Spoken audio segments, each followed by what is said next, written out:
When I found out I had the opportunity to give a talk at Most Contagious this year, I asked myself, what would be of most interest and value to you, the great and the good of the advertising community? What of everything we know at Ipsos about what makes effective advertising could I impart with you to inspire you when you're planning your campaigns for the following year? And so I reflected on the year I've had, the brands I've worked with, the challenges we've overcome. And quite a consistent theme that emerged this year was a question of how can we get to stronger, longer-term effects in our social video advertising? And with that question posed, we did a lot of work with our clients this year, we have in previous years, but we emerged from that work understanding that some things matter more than others in terms of how to get to those longer-term effects. So indeed, what I will do with you is give you, by the way, a world-first set of highlights of our MISFITS social research, where we've evaluated over 1,000 social ads with our different clients, and we've looked to understand the types of experiences that matter more to get to those longer-term effects. So first question, why is this so important? Why creatively is this a moment to reflect on how we're delivering experience in social advertising? Well, quite simply, there's a media answer to this, which is we're spending quite a lot of money now on social, projected to be up to 70% of total media budgets by next year. But with that growth in spend is coming a slowing down of the spend year on year. So while time may be going up, as we saw in Chris's speech earlier today, spend may be plateauing. We may be somewhat at peak social.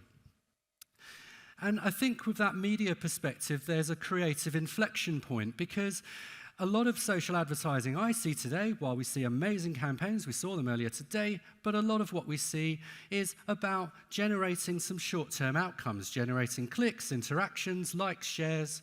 It's about converting existing demand rather than generating new, longer-term demand. And if you had any doubts as to maybe why this isn't the best practice that you should follow to get to longer-term brand growth, let's look at some evidence here, where we've plotted on the horizontal axis longer-term effects that social advertising can get and brand attention against the horizontal of the percentage of an audience that will view those ads. And what we see, lo and behold, is not a very particularly strong relationship. It's quite weak, it's there, but I wouldn't hang my hat on it if I were you, if you wanted to get to longer-term brand growth. And so what then could we do instead of optimizing to, for example, view time? Well, at Ipsos, we're big believers in delivering a good quality audience experience to get to those effects. And we believe it because we've observed it in the evidence. We've analyzed nearly 2,000 video campaigns and cross-referenced the effects to the types of experiences delivered. And in doing so, we were able to identify what we refer to as the MISFITS mindset. And this includes 3 distinct advertising experiences. The first is a creative experience. So that sense that you've seen something entertaining in a unique way and it's inherently talkable. The second, creative ideas. So less about the in-the-moment experience of the advertising, but more about the choices, the values, the options presented to you, that you've taken something new from that experience. And last, but certainly by no means least, is empathy and fitting in. So coming away from an experience of an ad, feeling like it was designed for you, it represented you, your world, your needs, your challenges, and where the brand fits within that, rather than myopically and often abstractly just focusing on the brand. And video ads that consistently deliver these experiences, this intersection of creative experiences and empathetic ones, consistently outperform the average. They deliver up to 20% stronger sales lift effects than those that don't. And these were our observations with video ads, linear video ads. The question today is, to what extent do these experiences apply to social video? And if they do, what can we learn from that to deliver a better audience experience and get to stronger, longer-term effects? So to do that, let's start with why people are there in the first place. Why are they using social media? We did some user research on this topic, over 1,000 users of social platforms that you can see on the screen here. And Perhaps, obviously, people are there for entertainment. So we all probably are familiar with this, cats with cucumbers. So watching cats get scared of cucumbers. It's a pastime for some people. Will the cat jump? Will the last one jump? Yes, okay, so it jumped. 19 million views for that ad's over an hour long, entertainment for some. But when we get more specific for certain platforms, TikTok, Instagram, of course it's about finding new trends, it's about discovery, it's about adding new ideas and styles to your life. And of course, as the name social would infer, it's also about people, connecting with people you know, but increasingly people you don't, people whose work you follow, that you have a passion for, and in turn, it adds something to your life. These platforms are delivering value to their audience.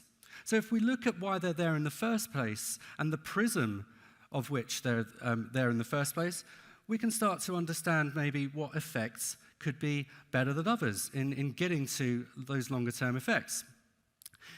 So in our Social Misfits research, we processed these 1,000 video ads through AI computer vision software. And what that means is we're able to deconstruct the ads frame by frame to identify different visual and audio features. And in doing so, we had hundreds of signals in there, which was super useful for me as a researcher to give context on the human responses that we gathered. And so when we cross-reference those AI features, what do we see? I mentioned earlier, maybe optimizing just that first second in view time is not necessarily the best thing to do, but there is some value in it. If you're doing it already, you may be reassured by this. You won't be reassured by this, though. This is sadly quite typical of a percentage of audience in view in a social ad, and we can see it somewhat falls off a cliff after the first second. Now, the question is, across all these hundreds of signals, well, what could we do to actually get to some longer-term outcomes in that second? And actually, being clear about who you are and what you're about in that first second is quite critical. If you include an immediate brand cue, people can choose whether to carry on to view or not, and you can get plus 15% brand attention effects. So that's all good there. There are other tactics you can use as well, such as type framing and focus on the smaller screen. So singular, larger images to get people's focus, get people's attention.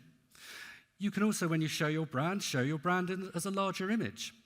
And that can be very helpful for branded memorability. So these kind of tactics do have value, they do work, and if you are using them, please continue to do so.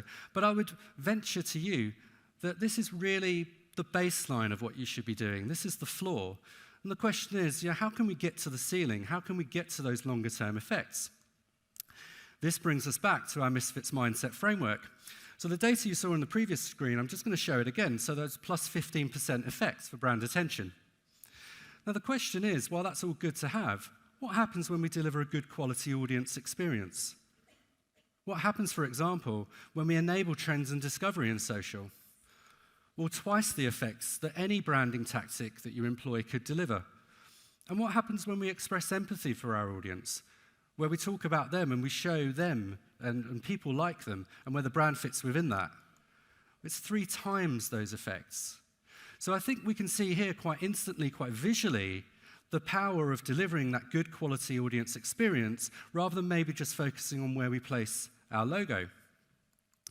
Now, with that creative observation, I'd like to return to the media perspective here. So the data we just saw on the screen before, we can look at it another way, where we can just proportion out the incremental effects that you saw earlier. So in social video, empathy most important, followed by trends and discovery of creative ideas, and some value in entertainment and creative experiences. But what happens when we look at this for linear video? What's important there? Well, it's actually quite different. In linear video, there's a real reliance to get to those longer-term effects and memorability on a creative experience, on entertaining people in a unique way and a talkable way. In some respects, I think it makes sense because it's a more lean-back experience, and you're somewhat paying the price of admission to get people engaged and get encoded in the mind. And this stark difference between linear video and social, for me, poses a question that I think we all need to consider. Now, have we, in all the great work that we've done in linear video over the years, have we somewhat unwittingly, perhaps unconsciously, transposed that experience to social video? Have we perhaps assumed that if we keep them watching, if we show them something at the start that might keep them engaged, that will lead to longer-term effects. And in doing so, have we maybe overlooked a bigger point here as to why they're there in the first place? About expressing that empathy to them and about enabling their trends and discovery. So I'll leave that question with you to think about. But what I'd also like to do, as well as leave you questions, is leave you with inspiration. Because this is a conference about advertising, I'd like to just show you an ad where I think this is the right territory in expressing empathy for an audience, and it can be quite effective. So let's play the ad. Pav, your roommate has a what's yours is mine mindset.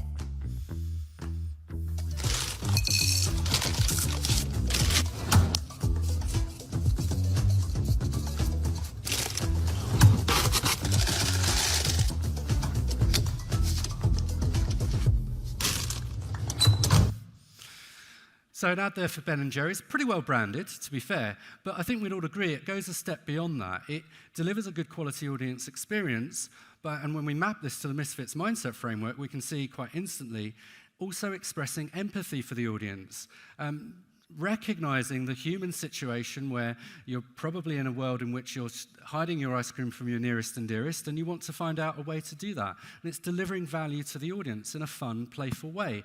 And it's also very effective. This number here is represented in our Creative Effect Index. It's a sales-validated metric. The higher the metric, the stronger the sales lift potential. And so with those observations in how you craft your social experience, I would like to just broaden out again to the media perspective and not forget that actually, while a lot of money is spent on social, it's actually still one part of a campaign plan. And we're really lucky at Ipsos to have a research partnership with Effie where we're able to analyse their awards database and look to understand what separates strong business effects from less strong effects. And what we can see quite instantly, quite visually, is that those gold winners, the ones that demonstrated the strongest business effects, are using more media channels than the ones that didn't get an award. So while we do, I really, really humbly submit, need to improve the experiences we're delivering to people in social, I think we can also remember that social is one part of the campaign and one part of what we need to do. And another point I'd like to leave you with, and I'd be remiss not to mention it, and we saw it, by the way, in some of the amazing campaign examples earlier, like McDonald's, is that those hard yards that are taken at an earlier stage of campaign development, that ideation to get to the big idea, the fundamental human insight, and doing the research and getting close to your target audience. Because what we see at Ipsos in the early research that we do is that if we embark on that journey at the start, we're more likely, and 50% more likely, to get to stronger end effects outcomes than we otherwise would have done. Now, I've made the case here today for empathy and for trends and discovery in social. I hope I've made that case at least, that delivering a good empathetic experience that can enable ideas and discovery is more effective than not. However, I would like to leave you with a few thoughts on entertainment. Because, as well as in linear video, in social, when we have good entertainment in a unique way, it can go a long way to get to stronger, longer-term effects. I could try and explain this ad to you before we see it, but I would, I think, fail miserably in doing so. So let's just play the ad. Everybody, everybody dance.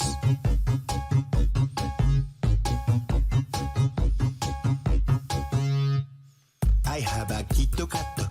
I have a Zenleaf. Yokubari double. I have a Kit Kat. I have a Zenleaf. Yokubari double. Yokubari double. Yokubari double. Yokubari double.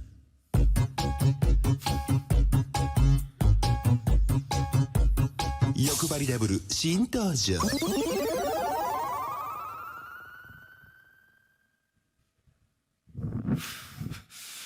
So that was Pico Taro. I don't know what was about to fall on him, but I sincerely hope he's okay, because he's a very effective spokesperson, in this case for Kit Kat in Japan. And I mean, it's absolutely bonkers to view for the first time. But because it's bonkers and because it's entertaining and fun, it's also very effective. It's, in fact, one of the most effective ads we've ever evaluated in social video. So I did just want to leave you with that while empathy and ideas are really important in social, and I think we can do a better job delivering that human experience, a little entertainment can go a very long way, as we just saw. So it's with those thoughts, I'd like to summarize again what I hope I've made the case for today is for us to just feel more empathy for our audience in social media ads, deliver more on the trends and discovery, think about entertaining them, just adding value to their experience. And if you do that, you'll be on a really good footing to get to longer term ad effects in your social media buys. If you'd like to talk to us more about this topic or indeed any of the other research that we do, such as at the early stage, we have a stand outside of this auditorium. We have books, we have prizes, we have people, we have conversation. So please do come to us if you'd like to continue that conversation. And in the meantime, I thank you for your time and your attention today, and I wish you a great rest of conference. Thank you.